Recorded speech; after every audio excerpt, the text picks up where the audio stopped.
আসসালামু আলাইকুম। বাংলা সংবাদে সবাইকে স্বাগত জানাচ্ছি। আমি চিন্তিয়া হক। শুরুতেই সংবাদ শিরোনাম। ভবিষ্যতে আওয়ামী লীগ বললে বাংলাদেশে কোনো রাজনৈতিক দল থাকবে না। এদিকে ক্ষমতায় গেলে আফগানিস্তানের মতো বাংলাদেশ বানাতে চাই বলছেন ফয়জুল করিম। জানাবো পুশিন নয়, শেখ হাসিনা ও আওয়ামী লীগের ফ্যাসিস্টের পাঠান বলছেন নাহিদ ইসলাম। এবং সর্বশেষ জানাবো সবজির দাম বেড়েই চলেছে সিরাজগঞ্জে, নাভিশ্বাস সাধারণ মানুষের। শুনছিলেন সংবাদ শিরোনাম, এবারে বিস্তারিত। ভবিষ্যতে আওয়ামী লীগ বললে বাংলাদেশে কোনো রাজনৈতিক দল থাকবে না। ভবিষ্যতে আওয়ামী লীগ বললে বাংলাদেশে কোনো রাজনৈতিক দল থাকবে না বলে মন্তব্য করেছেন বিএনপির vice chairman doctor Asaduzzaman Ripon.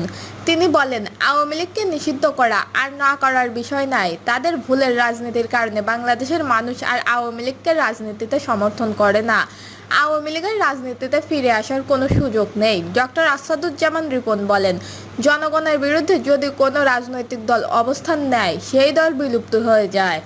Awami League ভুল রাজনৈতিক করেছে, মানবতার বিরুদ্ধে অপরাধ করেছে, লুটপাট করেছে, জনগণের বিপক্ষে অবস্থান নিয়েছে, রাষ্ট্রের বিরুদ্ধে অবস্থান নিয়েছে। সুতরাং আওয়ামী লীগ বিলুপ্তির পথে চলে যাবে। তিনি বলেন, অনেকে আমাদের জিজ্ঞাসা করেন 2026 সালে আওয়ামী লীগ ছাড়া নির্বাচন হলে তা একতরফা হবে কিনা। 1947 সালে দেশ বিভাগের পর মুসলিম লীগের ভুল রাজনৈতিক কারণে তাদের রাজনীতি বিলুপ্ত হয়ে গেছে। রাজনীতিতে যদি ভুল হয়, জনগণের বিরুদ্ধে যদি কোনো রাজনৈতিক দল অবস্থান নেয়, সেই দল বিলুপ্ত হয়ে যায়।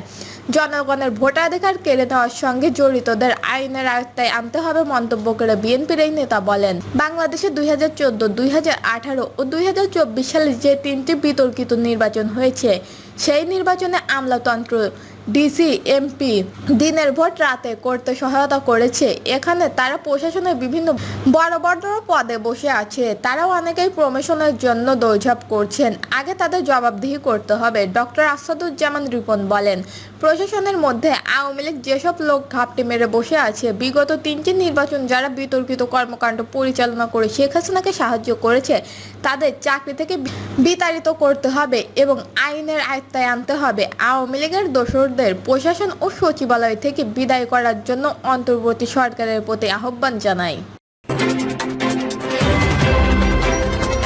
ক্ষমতায় গেলে আফগানিস্তানের মতো বাংলাদেশ বানাতে চাই বলছেন ফয়জুল করিম।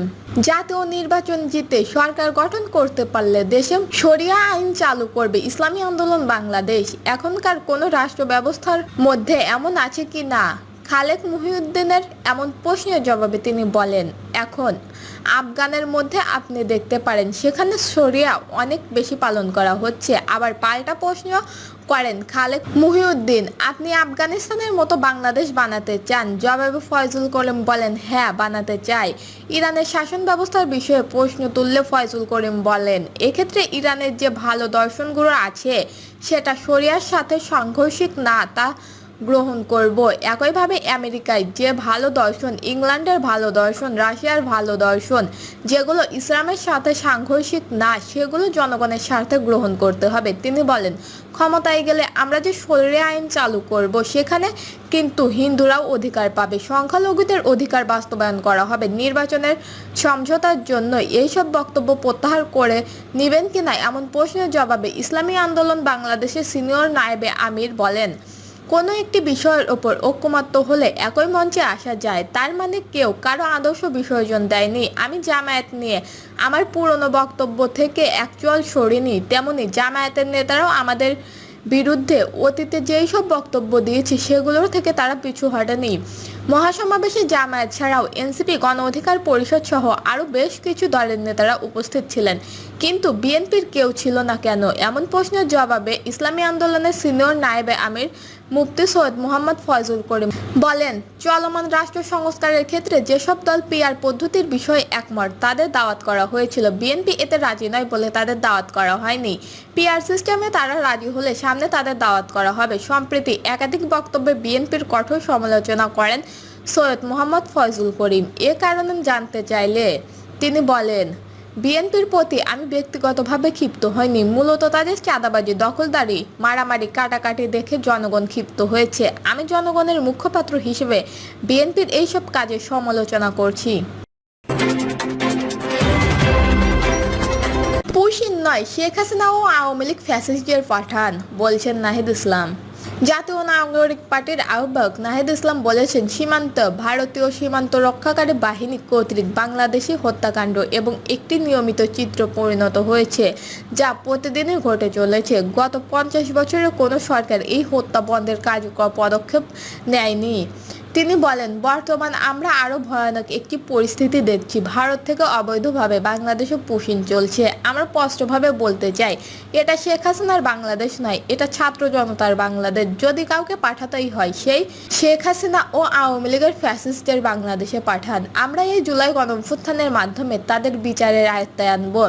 নাহিদ ইসলাম আরও বলেন, এখন পুশিন চলতে থাকলে আমরা কোনোভাবেই মেনে নেব না। ধর্ম বর্ণ নির্বিশেষে আমরা বাংলাদেশের জনগণ ভারতের অগ্রাসনের বিরুদ্ধে একসঙ্গে ঐক্যবদ্ধ। তেঁতুলিয়া থেকে টেকনাফ পর্যন্ত ছাত্র জনতা যে জোয়ার বইছে তা অব্যাহত থাকবে, এটাই আমাদের প্রত্যাশা। আগামী জাতীয় সংসদ নির্বাচনের আগে একটি নতুন সংবিধান প্রণয়ন, জুলাই গণঅভ্যুত্থানের বিচার এবং রাজনৈতিক মৌলিক সংস্কার নিশ্চিত করার লক্ষ্যে জনগণের সঙ্গে থাকার আহ্বান জানান তিনি। নাহিদ ইসলাম বলেন, ইনশাল্লাহ আমরা সবাই মিলে যে স্বাধীনতা এনেছি সেই স্বাধীনতা ও মুক্তি আমরা রক্ষা করব। রাজপথে আমরা ছিলাম, আছি এবং থাকব জনগণের অধিকার প্রতিষ্ঠার লড়াইয়ে। দলে দলে এনসিপিতে যোগ দেওয়ার আহ্বান জানিয়ে তিনি বলেন, আমরা কোনো সামরিক আবেগের আন্দোলন করিনি। গণ অভ্যুত্থানের পর আমরা রাজপথ থেকে সরিনি। আমরা একটি নতুন রাজনৈতিক উদ্দেশ্যে সংগঠিত হয়েছি।